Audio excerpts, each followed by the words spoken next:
food culture in Australia has evolved amazingly, and I think that is a reflection for all areas and all suburbs. Well, people never thought of Redfern as a destination to walk around or sit in a nice cafe or go to a nice gallery, and that I think has changed dramatically in the last couple of years.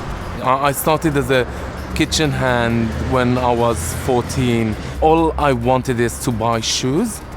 So that was my pocket money on my school holidays, and I fell in love with that kind of environment. I fell in love with everything to do with Australia and with an Australian girl. The casuality of the country, the people, and I think that is quite extraordinary how things are done differently in Australia than they are in other places in the world. I worked for Serge Dansereau for 3 years in his restaurant, the Bathers Pavilion. I've worked in other venues as well, Melbourne and Sydney, and now it's my little venue. Kepos Street Kitchen, the way we started it is, my training is all classically French cuisine, and everybody just said, why don't you do the food that you really cook at home? And that's how we did Kepos Street Kitchen. It's technically food that we enjoy eating at home more than food that we dine out to eat. And we've been very fortunate with all the amount of exposure that we have been getting for Kepos Street Kitchen. We achieved the best food cafe for the cafe guide and a one hat with the good food guide. So it's been quite an extraordinary year for us in Kepos Street. Beef Cheek Risotto, it's just a lovely, simple risotto that is made more Mediterranean influenced. So it's not the classic Italian flavor of risotto. I love beef cheek. I find it very hearty. It's just, there's the people that love lamb shank and there's the people that love the beef cheek, and I'm a beef cheek person.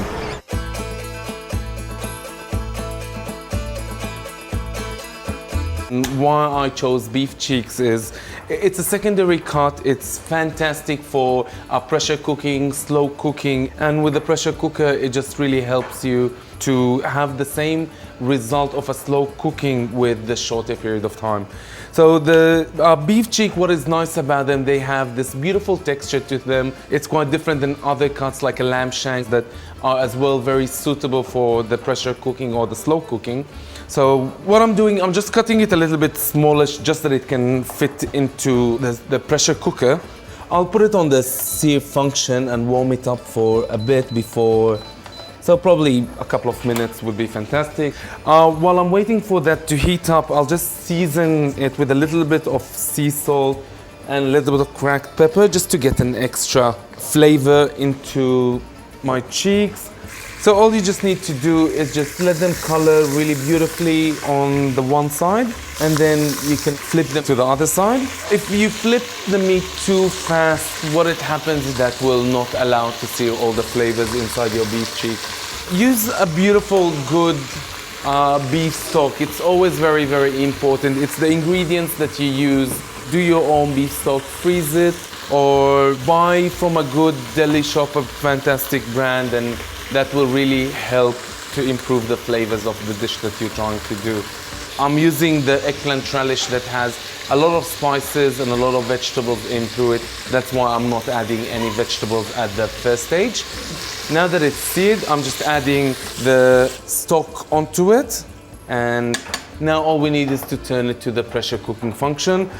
While the pressure cooker is getting our meat tender, what I will do is get the eggplant relish. It has a lot of flavor, a lot of seeds, cumin seeds, coriander seeds, caraway seeds, and that will just give it this beautiful Mediterranean flavor to it. I've already done the risotto with the multi-chef and it smells amazing. All those beautiful seeds and coriander. So I'm just adding a little bit more beef cheeks to my risotto, as I am a little bit greedy with the beef cheeks. So just folding it in. I'm adding the relish with all the beautiful seeds. You can add as much as you want beef cheek into your dish, and if you want less, you can do less, but believe me, the more the better.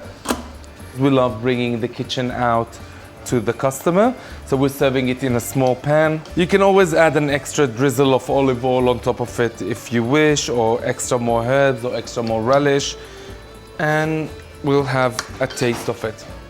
It looks delicious. It looks very tender. That is just beautiful.